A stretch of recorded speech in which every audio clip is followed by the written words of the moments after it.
சூரபத்மனை அழித்து தேவர்களையும் மக்களையும் காப்பதற்காக அவதாரம் எடுத்த ஆறுமுகனை வளர்த்தவர்கள் கார்த்திகை பெண்கள்.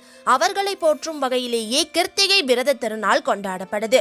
ஆடி மாதத்தில் வரக்கூடிய கிருத்திகை நட்சத்திர நன்னாளில் தான் முருகப்பெருமானை வளர்த்த கார்த்திகை பெண்களுக்கு சிவனும் அன்னை பார்வதியும் இணைந்து இனி நீங்கள் 6 பேரும் முருகனுக்குரிய நட்சத்திரமாக மாறி என்றென்றும் நிலையான புகழை பெற்றிருப்பீர்கள்ங்கிற வரத்தை அளித்திருக்காங்க. அதனாலதான் ஆடி கார்த்திகை சக்தி வாய்ந்த மிக முக்கியமான ஒரு விரத நாளா கொண்டாடப்படுது.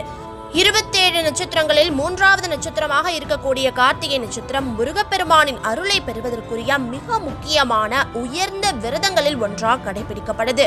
ஆடி கார்த்திகையில் விரதத்தை துவங்கி 6 மாதங்கள் தொடர்ந்து விரதம் இருந்து தை மாத கார்த்திகையில் விரதத்தை முடிப்பாங்க. ஆனா ஆடி கார்த்திகையில உள்ள ஒரு சிறப்பு தை மாத கார்த்திகையில கூட இருக்காதான். அப்படிப்பட்ட ஆடி கார்த்திகையில் முருகப்பெருமானின் முழு அருளை பெற கார்த்திகை விரதம்